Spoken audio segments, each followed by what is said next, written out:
the NAFTAA Podcast. Sometimes it may be good, sometimes it may be shit.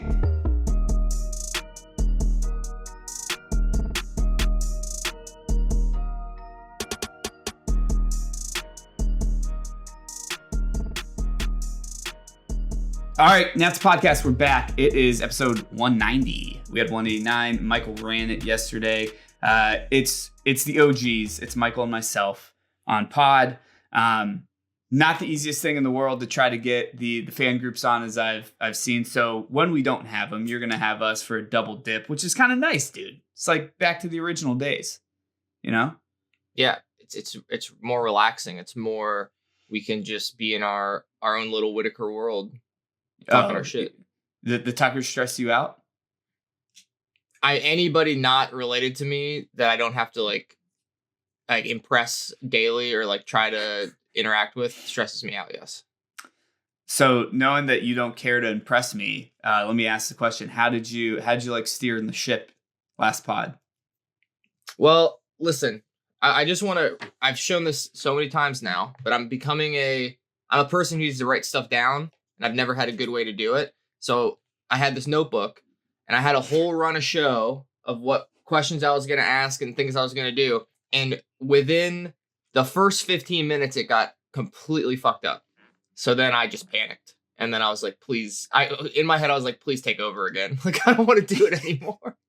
We should have safe words for each other, essentially, where it's like, John, I need you to run this, or Michael, please stop talking or start talking, essentially. And sometimes I want what we say, like yesterday. I mean, I don't know if you see it on YouTube, you can maybe see me. I don't know how you cut it, but like sometimes when Nick says something or anybody, but for instance, yesterday, Nick, I want the reaction to be like the first time I'm hearing it. So I don't like necessarily having exactly what we're going to talk about and, don't talk about this or bring up points. But then when Nick like asks 6 of my 7 questions in his rant, then I was like, okay, well, now what am I going to do? Yeah, definitely something I've toyed with, just because now if you're listening this, again, I forgot to do this last pod. I got to start doing this every pod. Please subscribe, like.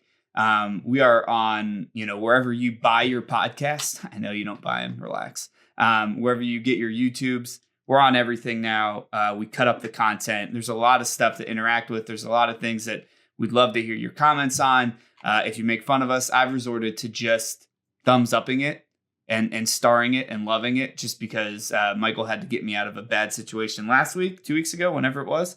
But we're putting it out there. So yeah, real dark place. The internet sucks. So we're putting stuff out there. We want to hear your reaction. We want to get your feedback, et cetera, et cetera. But with me trying to be a little bit more thoughtful with how we do this, I do actually think the best way to do this pod is if everyone knows to run a show, which we still don't do. Like this pod is 100% raw dogged every week. Like it is 100% no plan whatsoever, and we're just up here spewing. For worse or for worse? Definitely for worse. So did you like doing it or did you not? I guess, when you have like, it's just a thing where if you're, I don't know what type person I am, but if the type of person I am is like, if I imagine something in my head going a certain way and it doesn't go exactly how I want, I'm a little bit upset, but like that's literally the only person you control is yourself. So, I came prepared.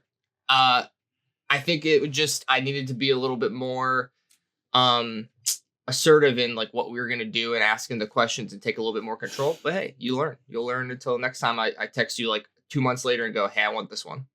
Yeah. I want the ball, coach. Put me in. This has been the one season for sure. And I'd love to get Dylan and Nick's thoughts on this too, just because I'd love to see if they actually feel it. But we're all friends, obviously. I think when we first started, sometimes we'd be like, I don't want to piss Dylan off, or I don't want to piss Michael off, or whatever. I think that we do a very, very good job of, if we say something, it like there's no offense taken to it, obviously, but I've had to a few times just been like, all right, this is stupid. Let's move on this season. Or all right, stop. Like, let's just like keep the conversation going and don't ever feel like I'm pissing anyone off. So that's a good thing. You know? I think we need to piss each other off more. Yeah, probably. The clips would help. You know? It helped the clips. Speaking of the clips, one thing that we're going to try to do a little bit differently, especially if it's just me and Michael on this one, is, you know, Dudes of the Week. It's been a resounding success. It is always in our bottom 10% of views for every piece of content we put out. So, like, why not double down and do something very similar to it, but in a different vein? So I think we're going to try to get on this later in the week pod when we do it, a different type of gimmick, a different type of segment that we can have some fun with. And Michael, I know that you're the deepest on the internet. You're essentially our QAnon here, but not really QAnon. Jesus Christ. Yeah. just run with it. Run with it. Okay. And I know the internet loves tier lists now. Like that is like a thing, right? Like what tier are these teams in? I sound like old man right now. Hold on. I will say it's definitely still a thing that people do. We missed the boat on it by about a year. Like tier lists were like going crazy a year ago. They're still good right now. So just like us to be on the tail end, but yeah, I figured that. I think that's our cruising altitude is 1 year behind, to be totally honest. Yeah, absolutely. Pretty on brand. So we're doing a tier list. Look, we have a consensus on 5 different tiers here. There may be a 6th that we have to talk our way through, but we're going to try to get each other on board, have a consensus of where these teams fall. The tiers are as follows. You obviously got your contenders, the teams that are vying to win the Premier League. We got in the hunt, the teams that probably aren't going to win the Premier League, but they're looking to get in Champions League. They're going to be in Europe, et cetera, et cetera. Next tier is it doesn't really matter. Shout out to Queen, a little band out of England. Don't know if you know them, but doesn't really matter. Teams that are just showing up. You know, what are they actually here for? That type of thing. Tier 4, it'd be a real shame. Teams we don't think are in the drop zone, in the relegation zone, but it'd be a real shame if they were in there.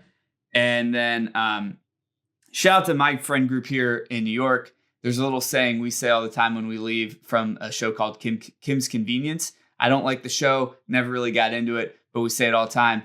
The relegation zone is called Okay, See You. And that's going to be our relegation zone. How are you feeling on Very those? good job. I see the 2 toughest ones are going to be 3 and 4, just because I don't know how to differentiate them. But I guess we'll talk through it. We'll talk through it. And maybe you can convince me. And we can establish a 6th tier if we need to. I think the easiest one to start with is 6 is too many tiers. 6 too many. We got to just stick with 5. We got to make the hard decisions. Yeah. All right. I think the easiest one to start with is okay, see you. Okay. And let's just go bottom up. All right.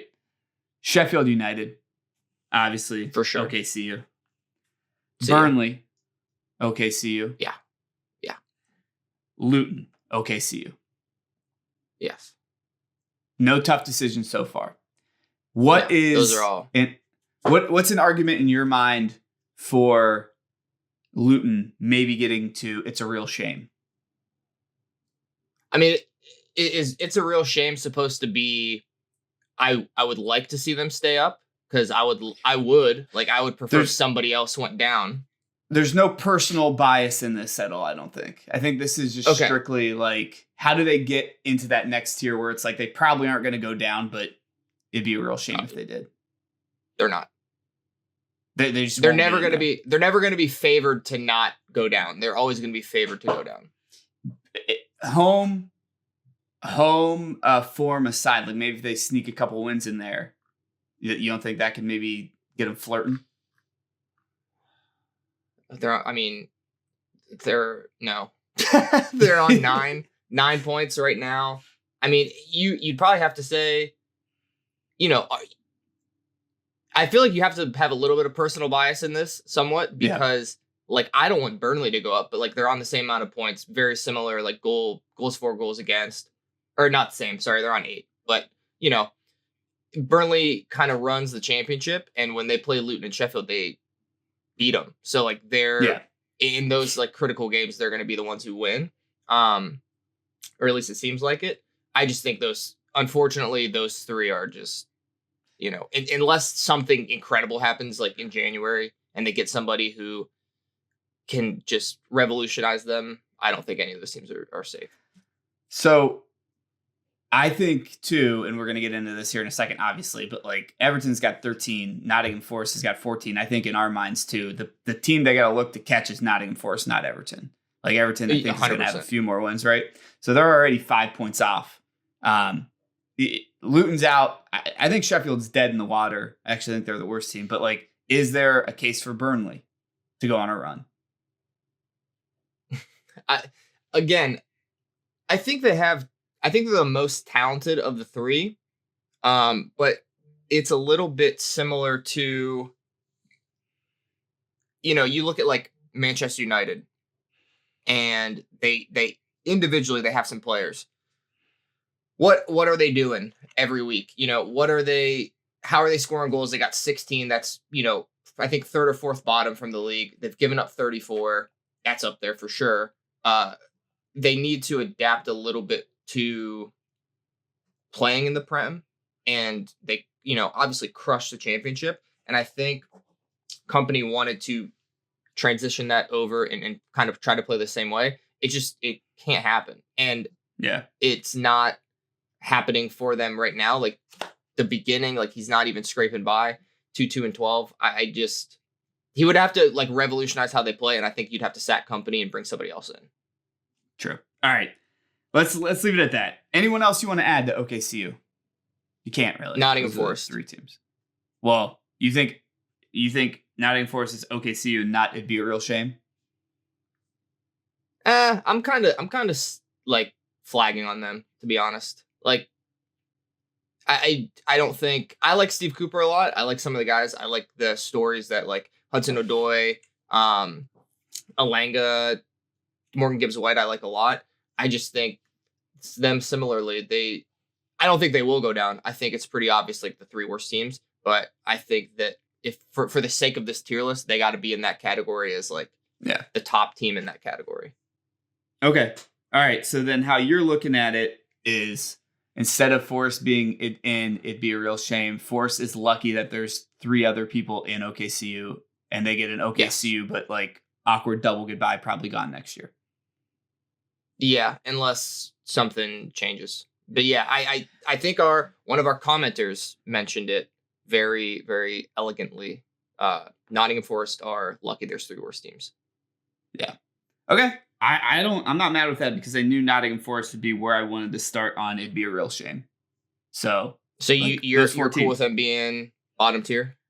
Yeah, I think they stink. I think any other year they're getting relegated. I think next year they're going to get relegated because I think if you watch some of those teams in the championship, like Leicester, Ipswich, like I think they're already better than them, to be honest with you. The switches. Kind of. For sure. Yeah. So, all right. Sheffield, Burnley, Luton, Nottingham Forest. Okay, see you. Bottom tier. Michael, grab your first team. Who would you put in It'd Be a Real Shame? I've written down, this is obviously not my list. I would have to, like I said, make some tough decisions. The only team I have here is Crystal Palace. You got Palace. So I'm going to need your help to put some more teams there. All right, why is Palace not in OKCU while I think who else I'd put in there? Because they're 2 points clear of Nottingham Forest, and Nottingham Forest are just worse than them. But other than that, I couldn't. Again, I think they're Crystal Palace right now. The problem is they look really bad right now, like a point from the last 5, right? That's terrible. They got you guys next, so not going to win that one, more than likely. They're going to get some wins that they're going to beat like West Ham. They're going to beat like Fulham, probably. They'll beat Brentford one game, and those will be games that, a draw would be good. They're going to get a win, and they're going to stay up. They're going to always be in that 12, 13, 14. But right now, they look like they're also lucky that there's three worst teams, but I just kind of know their history and that they're not going to be there. So that's where I'm like, It'd be a shame if they went down because that's not where they're supposed to be. Yeah. I think Palace is a more talented version of Burnley right now. They need an exorcism. And that exorcism is Hodgson. He needs to go. Love him. I love company too. But I think it's just like they need rejuvenated and renewed exuberance in the managerial position there. I think that the problem is most of the teams that we would put in here at the moment are on a heater, and they're becoming like a darling for the pod, essentially. I'm going to buck that trend because I do think there's one other team that needs to go in there circumstantially. I think Fulham are in. It's a real shame. I know they've scored 10 goals in the past 2 games. I know they've scored 15 goals in the past 4. I've also seen this team at the beginning of the year be 16. I've seen this team be real bad at the beginning of the year, dude. Like real bad. And form is temporary. Class and talent are kind of forever in this still thing. I do think that they are going to start falling back from 10 that they're at right now to 13, 14. I think it'd be a real shame because they're not going to go down, but they're in that tier. How do you feel about that? So I kind of, it's really tough because I kind of agree. Like they're literally in 10th. It just makes no sense. Especially what we've been seeing early on. And then also like back to, form currently, like you want to put Fulham up because they're, crushing it right now. But then Palace you want to put down because they're so bad. They haven't, Eze's only played not in 9 games. Elise's been hurt. Like those are easily their 2 best players. Andre Ayew, right? Is it Andre or Jordan? I always forget who is who. I think. Yeah, you're right. Jordan Ayew. Jordan Ayew has been, when Palace are doing well, he's a great asset. When they're not doing well, they need to get rid of him. He's just kind of like so Palace that it's crazy. So I do kind of agree. Like Fulham, I think we don't need to, we shouldn't be mesmerized right now that they're absolutely crushing it. Like good for them. They're in a great spot and they're safe as well. But I think that there's still some cracks in the armor there. Yeah. So I'm going to put I feel like Fulham should be, it'd be a real shame. Yeah, I agree. I'm down with that. All right. I got one other one. Okay. I might have another one too. It's just because of circumstance. I actually think they should be in. It doesn't really matter. But when you lose 10 points for no reason other than FFP and not because of form, like you gotta be there. You're in 17th place. It's Everton. The talent on the field it doesn't really matter. The circumstance that they're in is, it'd be a real shame. All right. We're gonna have our first disagreement. Okay. Because I think this is the most it doesn't really matter Everton season ever. In the fact that because they've been deducted 10 points, probably not going to be 10 at the end of the day when they appeal it, which I think they're going to now because like they're so incredibly safe. Doesn't matter. I think no matter if they would have got relegated this season, I think it would have been a shame for sure as somebody who relegated them preseason. And I just think like anywhere that they finish above relegation is like a great season. So I just think the season doesn't matter as long as they don't get relegated, and they're not going to get relegated. This is like the first in however many years, how bad it's been. This is the first uptick where like, fuck yeah, Everton. Like if you're an Everton fan, you're like, we're rocking right now and we look good. And I think that unlike Fulham and unlike Crystal Palace, there have been signs of this throughout the entire season. And I think that they are legitimately a mid-table team for sure. All right. So if mine is Everton, you said you might have one. Who's your person that we might be putting in? It'd be a real shame. I'm between 2, Wolves and Bournemouth. Yeah. Like I said, Bournemouth being a darling team right now because they're on a run. Go ahead. I would lean towards Wolves. Same. I I don't think they're going to go down, but I think that they're too inconsistent. I think they're always a tough game, but they wait till the end a lot. Injuries, I mean, they're going to get Neto back eventually. I just think how they play is not. I think they're still going to be fighting every game. I think that mentality is always going to be there. So I think they're going to be a little bit like Crystal Palace, obviously better, more well drilled. And I just think the ceiling for Bournemouth is higher right now than it is for Wolves. But I just don't think you're going to get the consistency from Wolves either. So that's why I would think it would be harsh. I think they're the top of it'd be a real shame. But I think for the sake of not putting 7 teams in one category, I would put them there.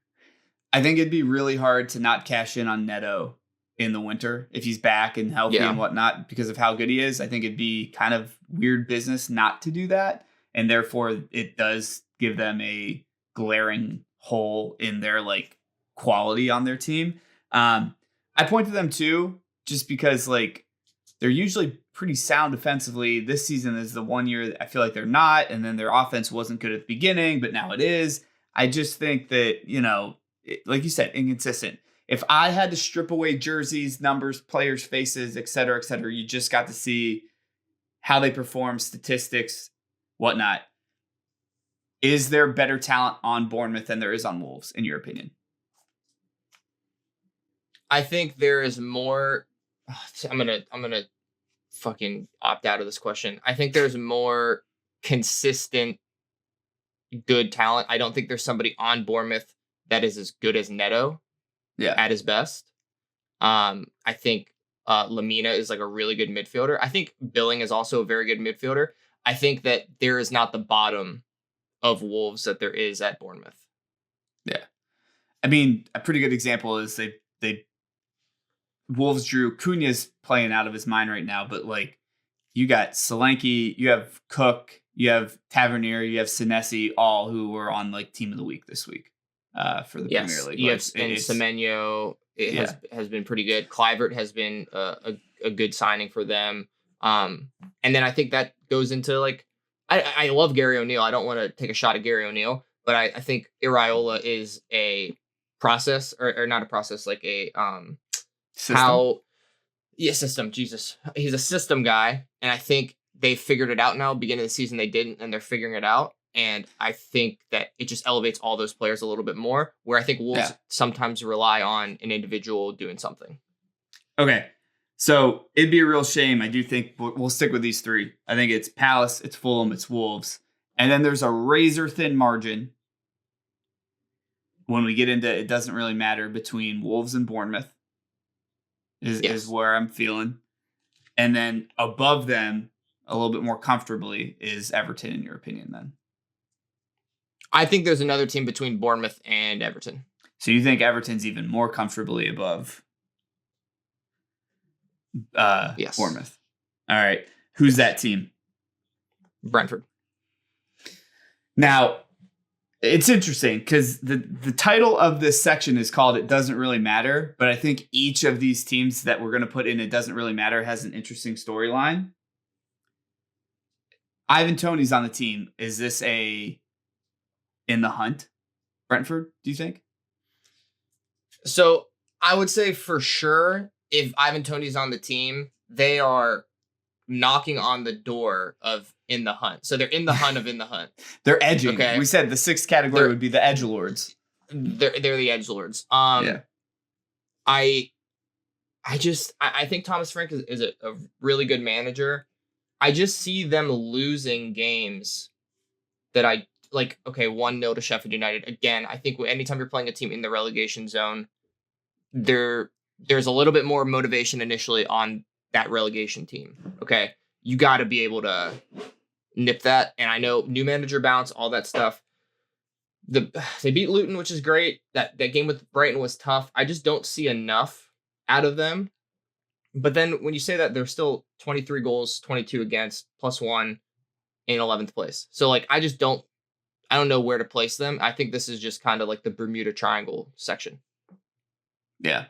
Yeah, I totally agree. I think I do question. I'm like, man, Ivan Toney's really, really good. He's not playing. He's obviously their best player. I don't know if he has that type of impact, though. Like, I think that instead of an 11th on 19 points, they're an 11th on 21 points.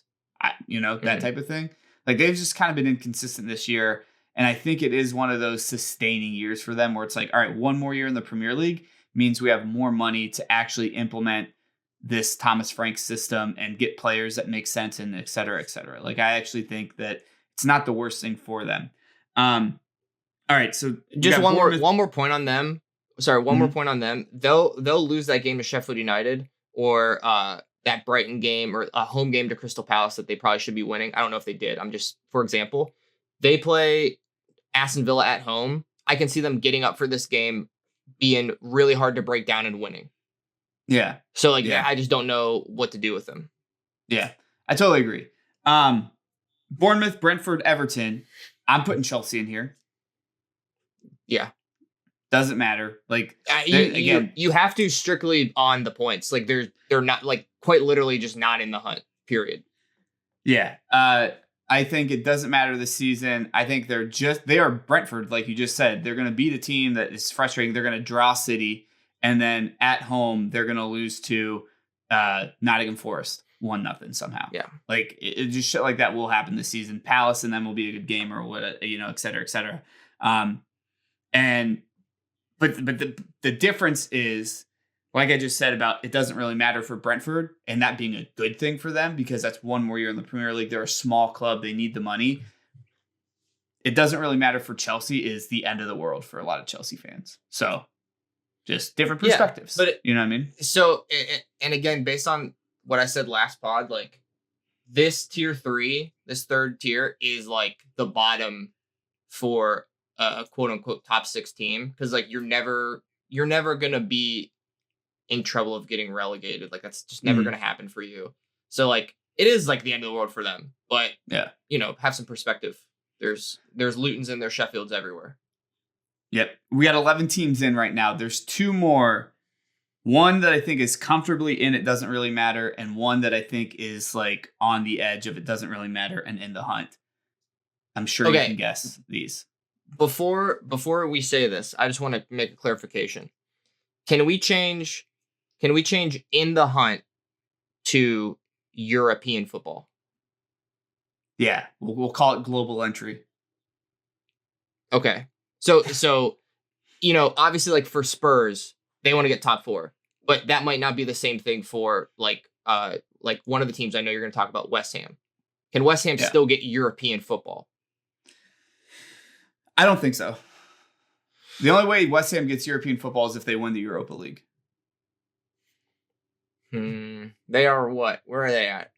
9th, 24 points. 9th. They just got battered by Fulham. So yeah, that's one part of it.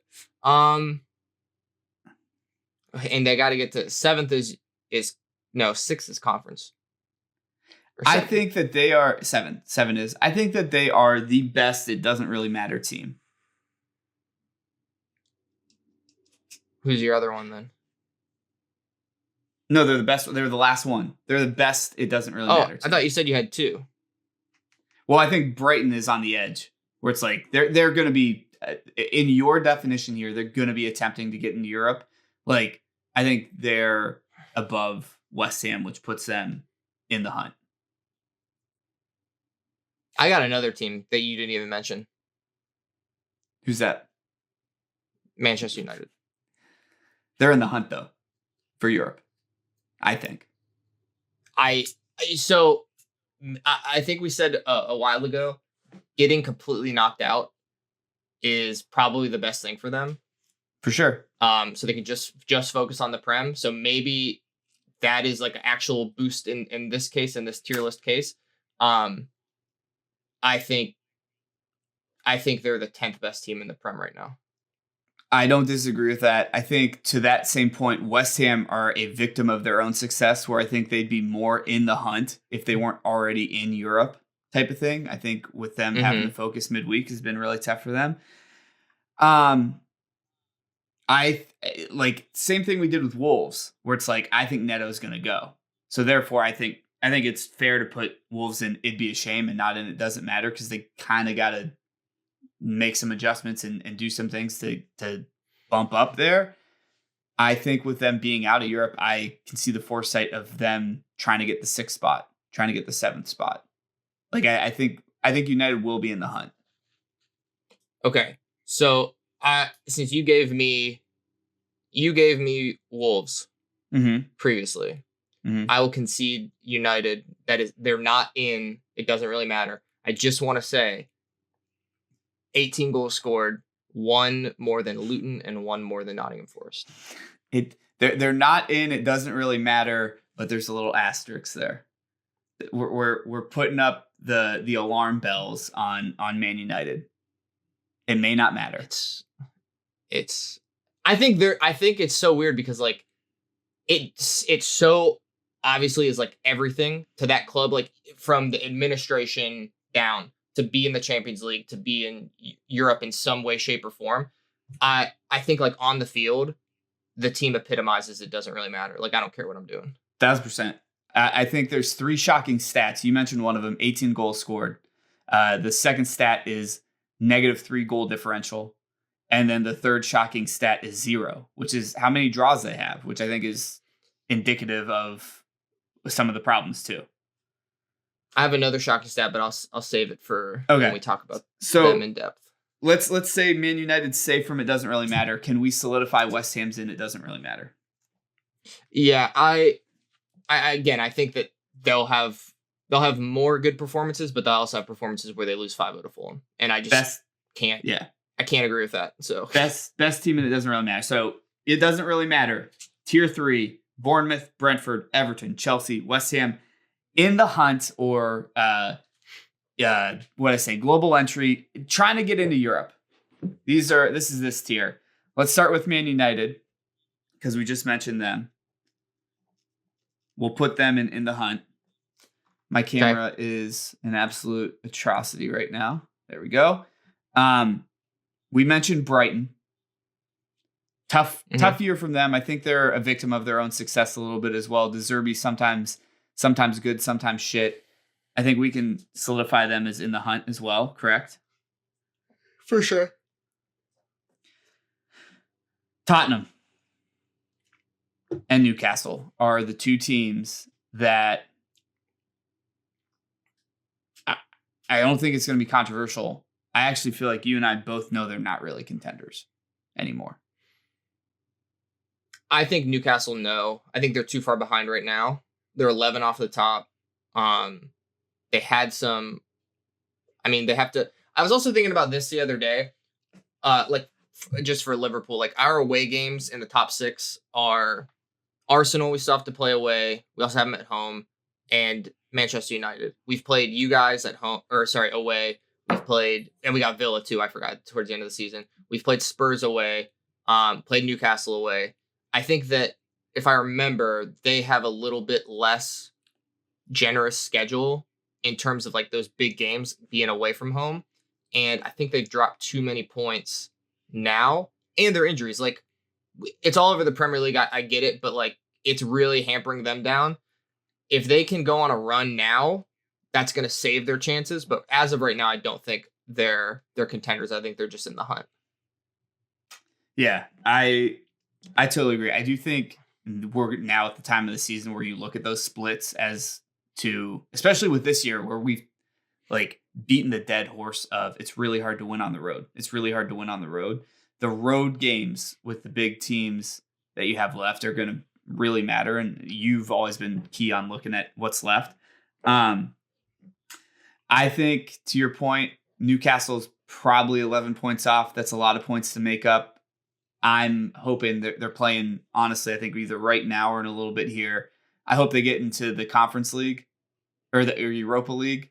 Newcastle. Yeah, I hope they get in the Europa League because I think they'll do some damage there. And I like them in Europe. I think it's a ton of fun that they made the Champions League this season. But I think they're honestly even too far off for Champions League. I think at this point, I think they need to try to get in Europa League this year as well. And I think, I think Spurs are closer, which is the next. I know you're going to want to talk about them. I think Spurs are closer because I think their run of games coming up is a little bit easier, and then they're going to get Van de Ven. They're going to get Madison. They're probably going to try to make a move in January to bolster the team. I think they're going to get their guys back at a time where they're going to have some tougher games. So I wouldn't completely. I still have them in the hunt. I have them at top of in the hunt, pretty much. But if you're looking at just the statistics and stuff, Newcastle plus 12 goal difference, Tottenham plus 10, you might think, Newcastle actually much better. But you got to remember they beat the absolute piss out of Sheffield United. And the first game of the year was at 5-1 to Villa at home. So there's a couple outliers there. And I know you could say like there's some outliers in a loss. They lost Spurs 4-1. But I think those are two injury teams. Spurs also dealing with injuries. I think they're a little bit closer to like that +5, +6 goal difference area, which is where I have them in this section. Yeah. I got no problem with Tottenham in the hunt. I don't think they're a title contender. I do think you're not going to win every game when your guys get back either. And the fact that they got to play some tougher teams, they're going to be trying to get their legs under them, try to get the cohesion back. I got no problem with that. United, Brighton, Newcastle, Tottenham in the hunt. One more controversial point. Just question. We got to flirt with it. I'm a big advocate of Arsenal not being clutch, Arsenal not being able to finish, Arsenal not having the gene to close it out. They didn't do it last year until someone does it. I'm doubting Thomas for all you Roman Catholic raised kids out there. Like, show it, prove it to me, and then I'll believe it. With that said, it'd only be fair to kind of question if Aston Villa is pulling a big old Icarus right now, flying a little too close to the sun. Are they actually an in the hunt team masquerading as a contender right now? So this is what I'll ask. If we're doing this 2 weeks before or a week before they play Arsenal and before they play Manchester City, what is our answer? Our answer is probably they're in the hunt. If they have a big week, then they're contender. Okay. Yeah. So I think it's only fair based on that we say that they are a contender. They're in third. The statistics are back them up. They're very close goal difference, goals for as everybody else. Unai Emery is a really good coach. To combat your Arsenal point though, you only can prove that you've done it when you do it. And until you actually do it, and like you're saying, you're always going to be doubted until you do it. But there is a point where everyone's doubting you and you do succeed. Mm-hmm. So I don't know. I think you have to put them in here. I thought you were going to say like Arsenal shouldn't be because of the past, and I think they're definitely in.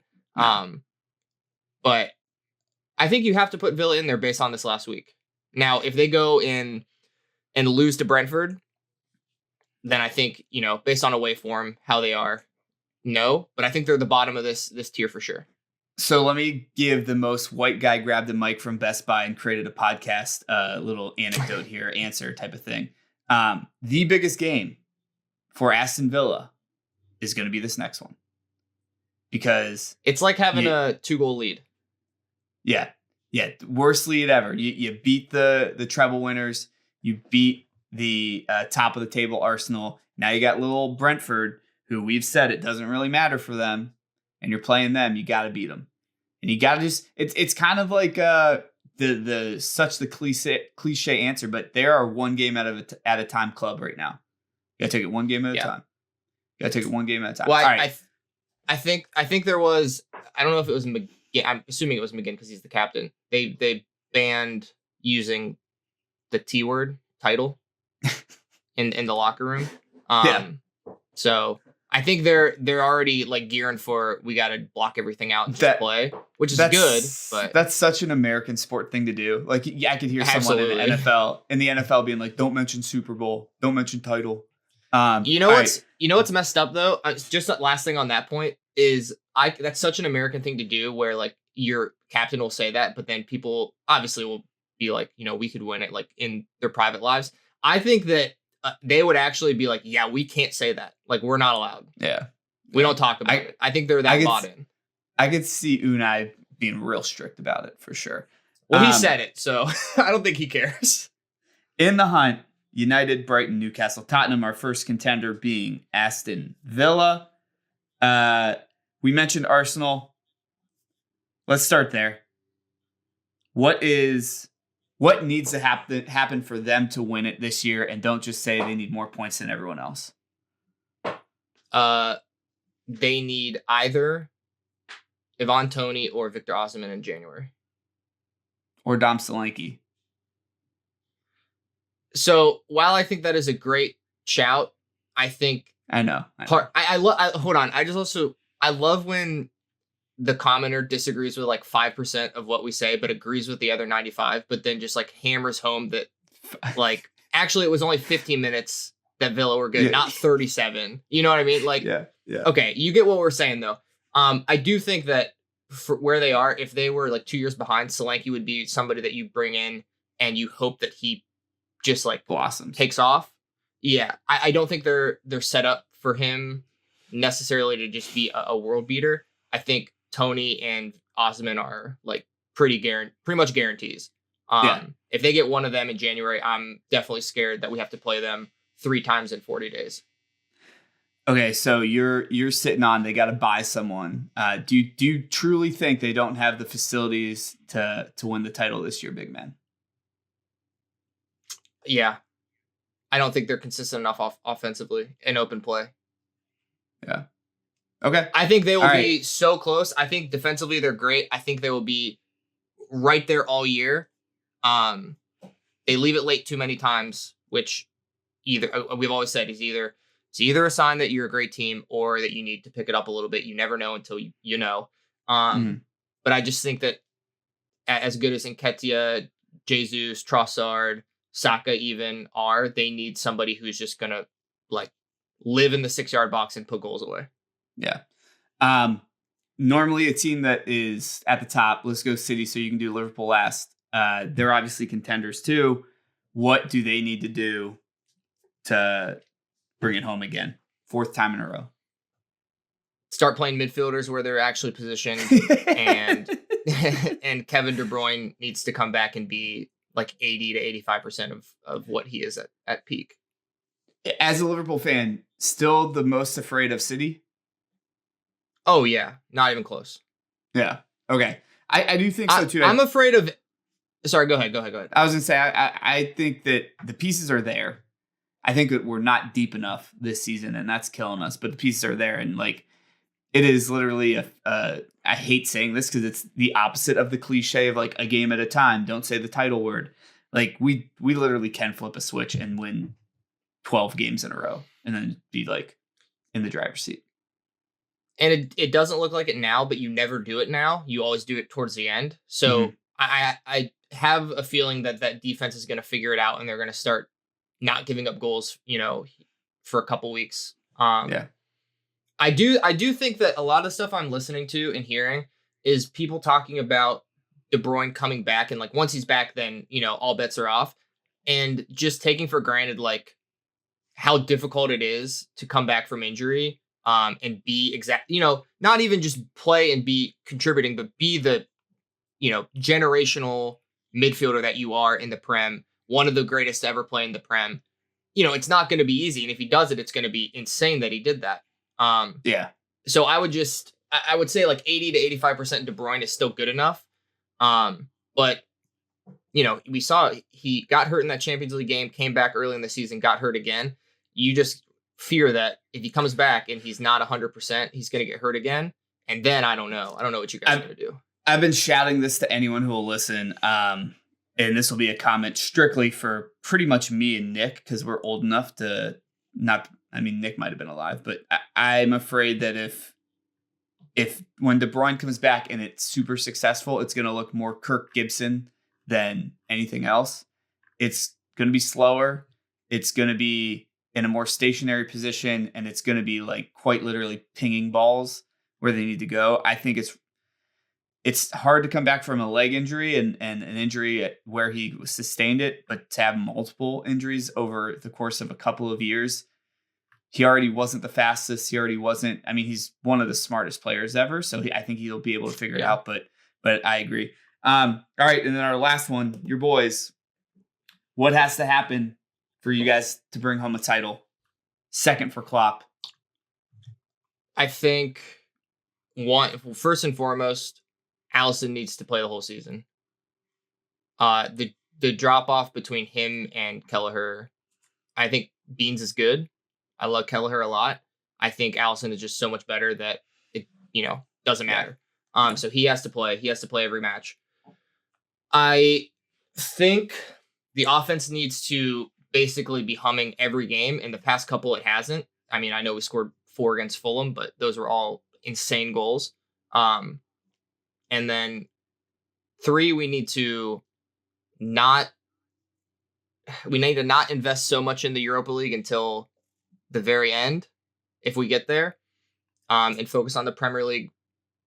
And then on top of that, I still think watching that Crystal Palace game, watching that Fulham game, we need a legitimate defensive midfielder, because Palace were passing through us at times. And I just think they need somebody that strikes fear in the midfield, and we don't have that right now.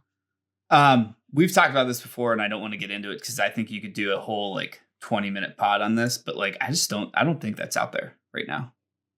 I don't think you have. The guy for Benfica, I can't remember what his name is.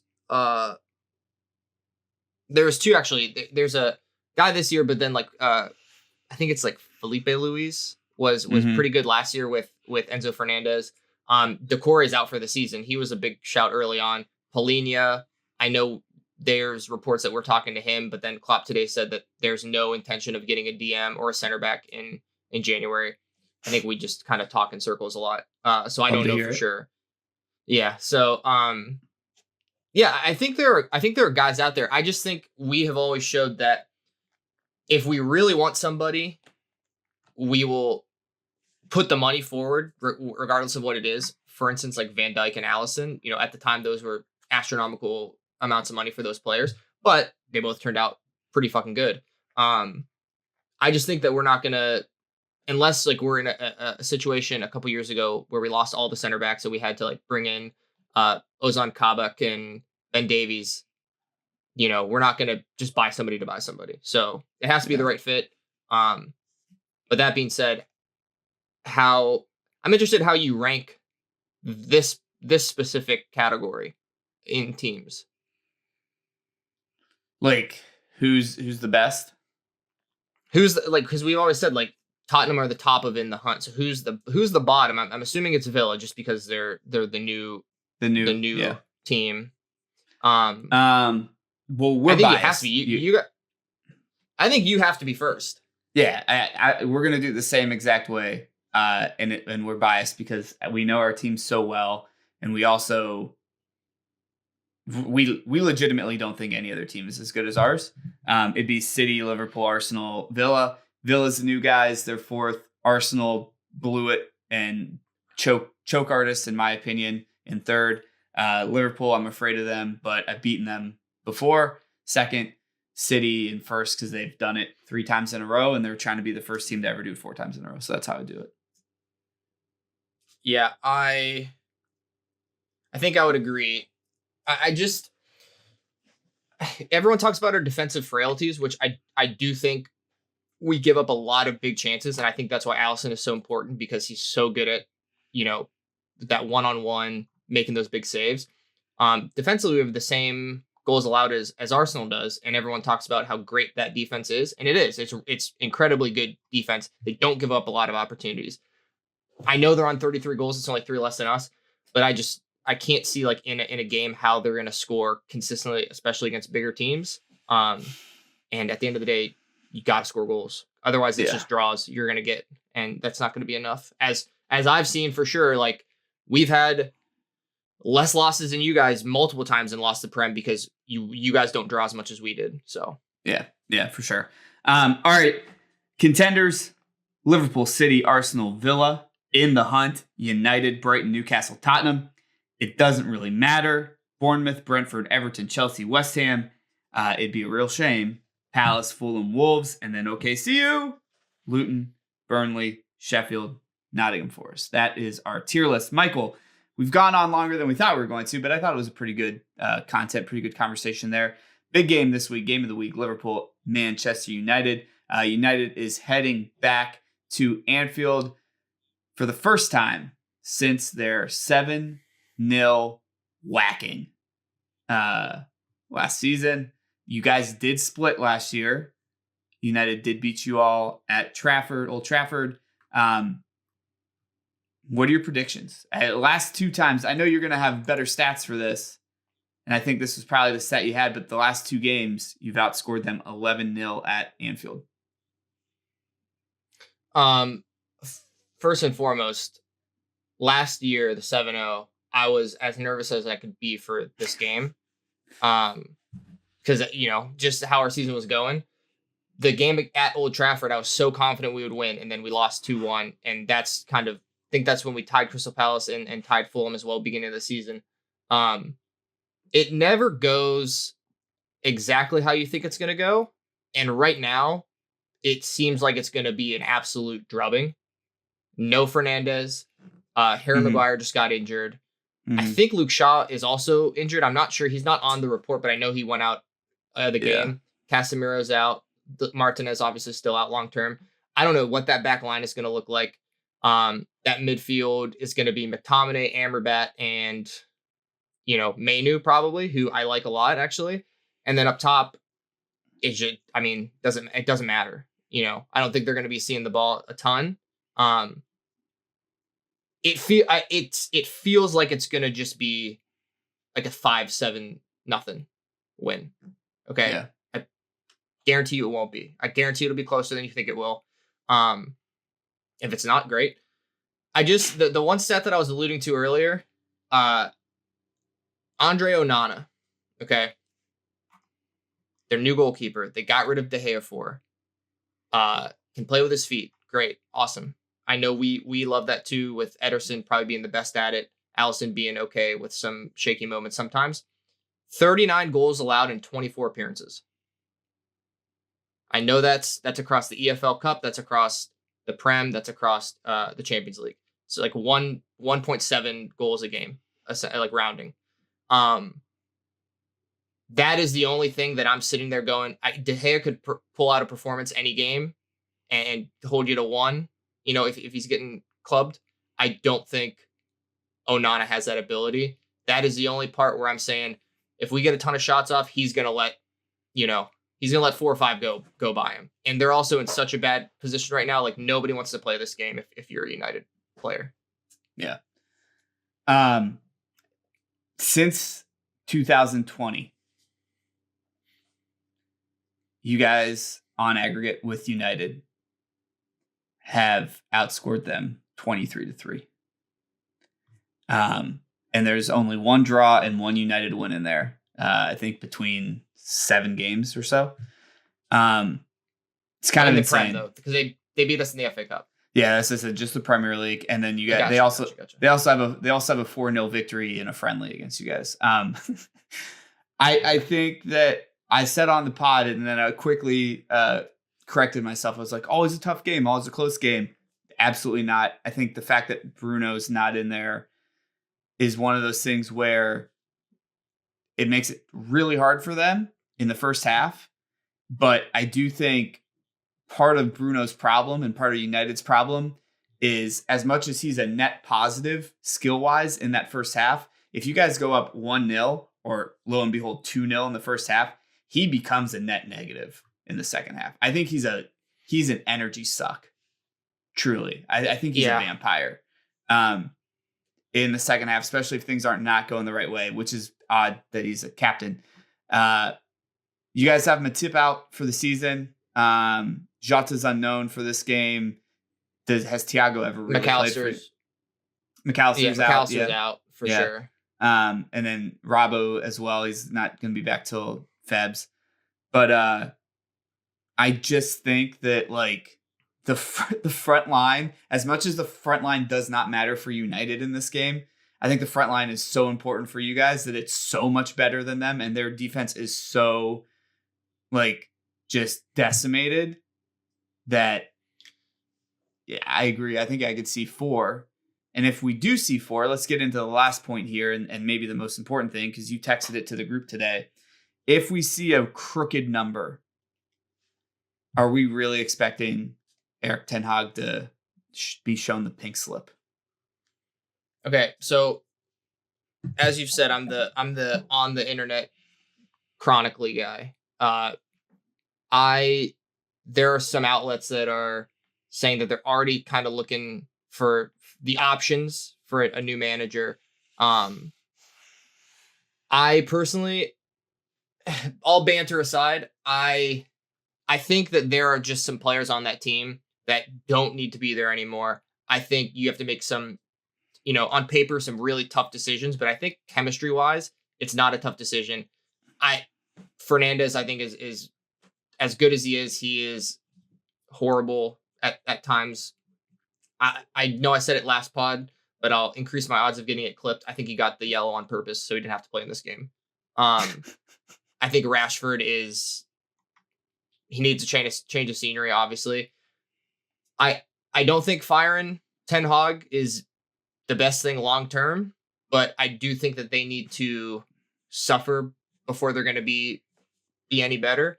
And I do think that that's essentially what they're going to have to do with him. And I think that would be the best option. I don't know who you go get, but I do think if it's like 4-5, 6-0, I think it's imminent. It might not be right after this game, but it'll be soon after. I think it's weird. It's like not the right move, but it's the only form of action they can take. You know what I mean? Like you can't just like cut everyone on the team. The only form of action they can take is getting rid of a manager. I do also think it's funny to think back to a time when we're talking to Nick. Can you imagine, what was it, a year and a half ago, 2 years ago, that there's probably a world where he sits down at the kitchen table with his cup of coffee in his new coffee mug that we bought him this summer and misses Ralph Ragnick? I think that's an actual thing. Well, I know I said it like so long ago, that if you just strip away the numbers and the players like faces and whatever, and it's just people running around the pitch, I don't think you could tell the difference between an Ole team, a Ragnick team, and a Ten Hag team. And again, I think that is because I am all for player power. I think that players in general across all sports get abused a lot and taken advantage of and don't get what they actually should get. So it doesn't fill me with any amount of joy saying this, but I do think that when you have all these managers come in and it is the same headlines you're getting all the time, the players don't want to run, the players don't want to do this.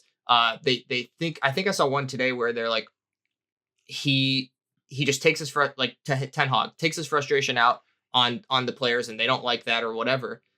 I think when you start to see a consistent pattern, then I think you've identified the problem. And I think that not all of them, but some of the players are the problem. And I just think that they're on too much money. They're on ridiculous wages, on contracts and stuff they can't get rid of. So then he is stuck with them. And I do think there's a part of that is true. But you cannot tell me that you should lose 3-0 at home to Bournemouth, or you should lose to Crystal Palace after you beat them in the cup at home. There are things that are just undeniably the manager, and I don't know how you reconcile that with, do we fire him? Do we keep him? How we get rid of these players that we want to get rid of, etc. Yeah. I don't think you're wrong. Scoreline prediction, key player of the game, who you got? I think Gakpo, key player of the game. I don't think we start Nunez for this one. I think they're going to kind of bunker down a little bit. And I like the idea of Gakpo kind of playing that Firmino role a little bit more. That being said, I think Darwin and Salah are like a great combo that Salah always seems to show up. But apart from Salah, I think Gakpo's big. And I can't see them scoring. I know they will now that I said that. But I'll just go 3-0. 3-0, I think is what it'll be, and I think it will be late goals. I think early on it'll be kind of hesitant, I don't know what the right word is that they use. Like it'll be hard to differentiate. It'll be, won't be an exciting game, but I think 40th minute on, I think we'll start to rev it up, and I think we'll get 3. It'll be stalled out a bit probably in the beginning of each team filling each other out. All right, I got 3-0, and because my football manager career has taken me to the CONCACAF and to CONMEBOL, and because we got Copa America coming up, and I've been paying more attention to who's good down in those southern countries that we got here on the Western Hemisphere. Give me Luis Diaz. Give me 2 goals from Luis Diaz, a 3-0 win. Just crafty goals too, like ones that aren't going to always be on the biggest highlight reel, but he's going to be in the right place, right time, just slot it into bottom corners. Get some goals there. We're both big on Liverpool on this one, which probably scares Michael. Nick just playing with house money at this point, man.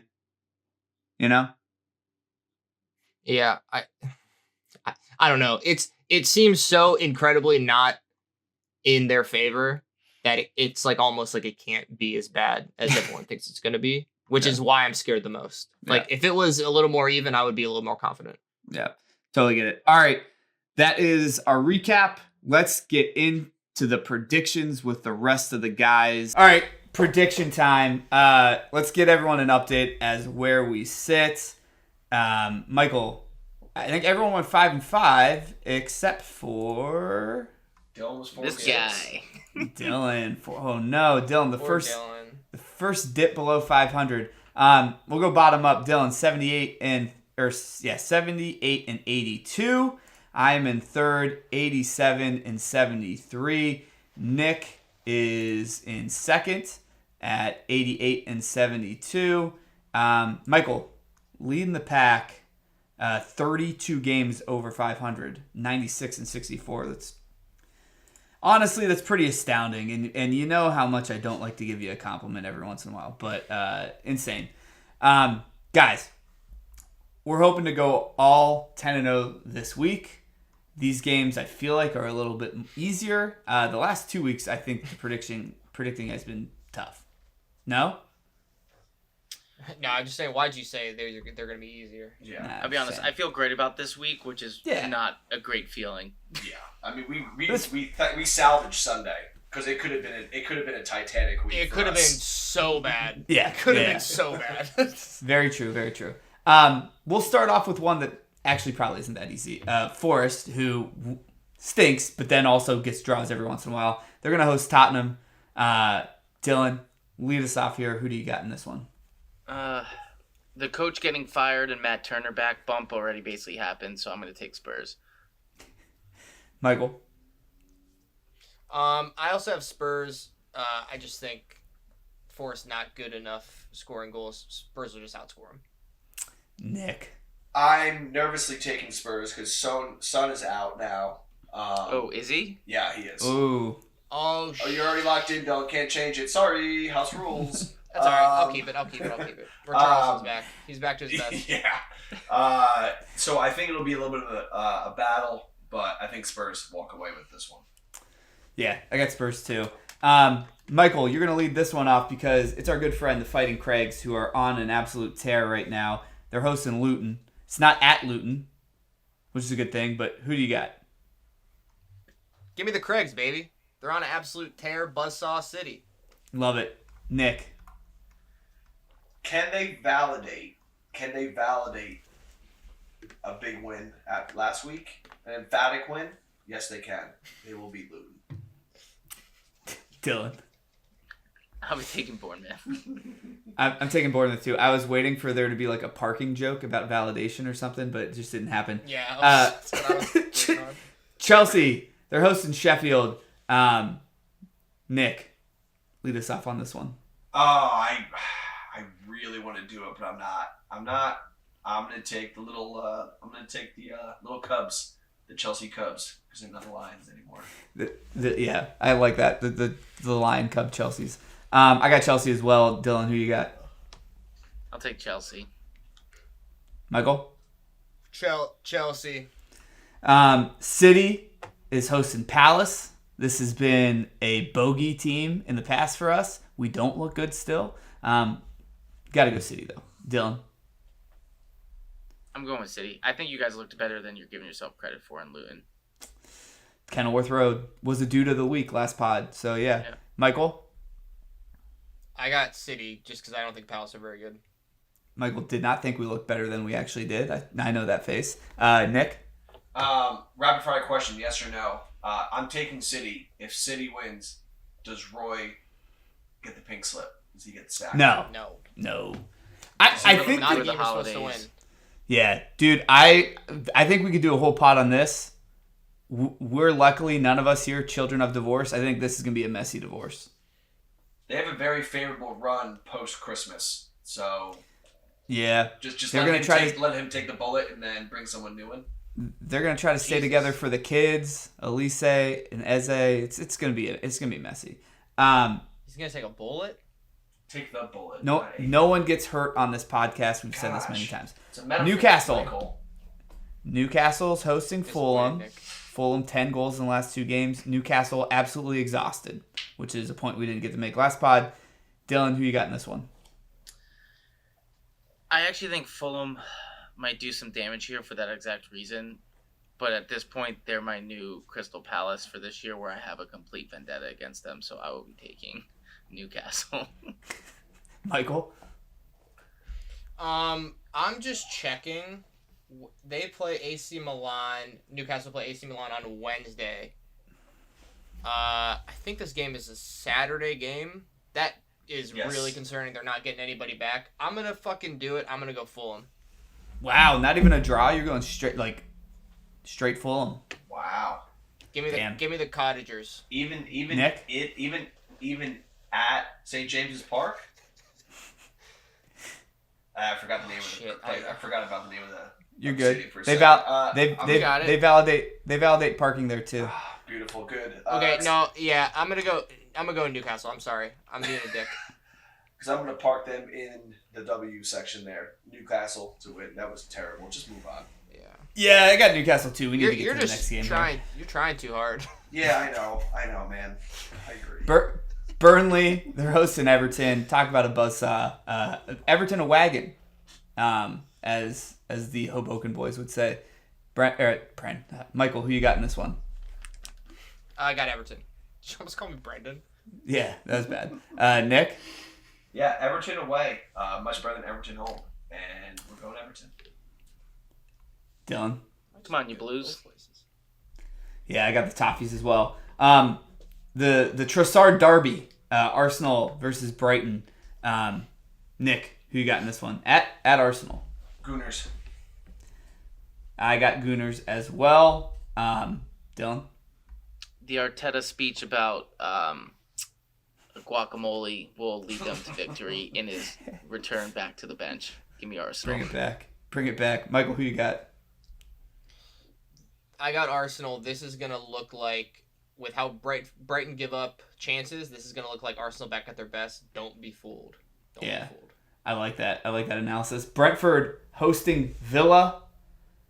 Look, I don't think Brentford's very good. I do think Villa's getting a little tired, though. They still have a midweek game. But I got to go with Villa. Michael, who you got? Motherfucker, you always ask me when I'm looking at something. I think this is a worrisome game. I think this is as Nick would say, a validation game. If they can pull this off on the road, I think this is big for them because it's a game they should win if they want to compete in the title. I got Villa to win this one. Dylan? Villa.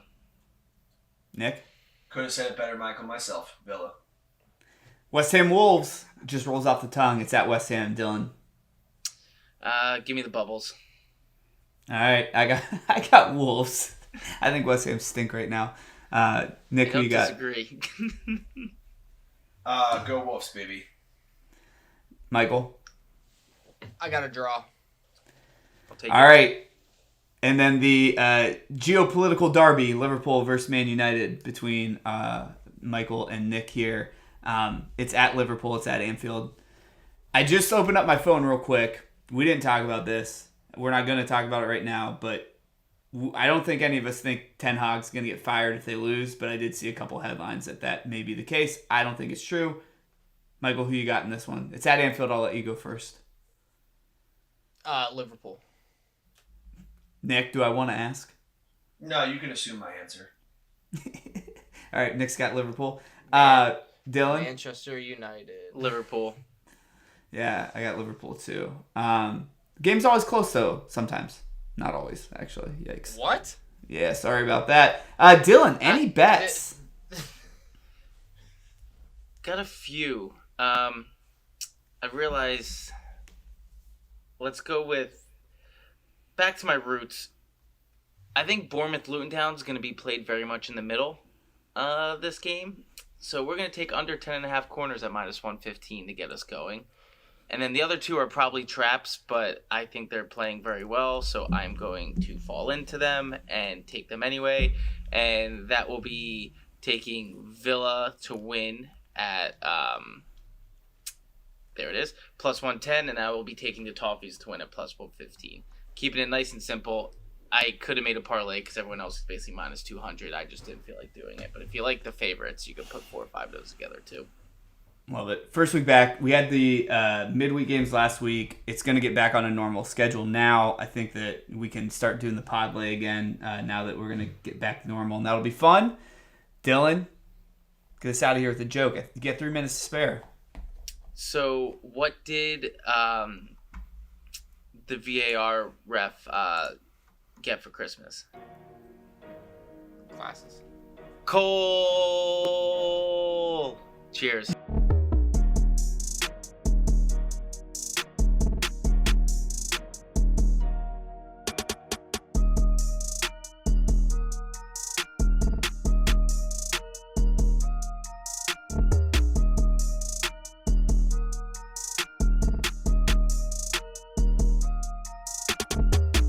The NAFTAA Podcast. Sometimes maybe good, sometimes maybe shit.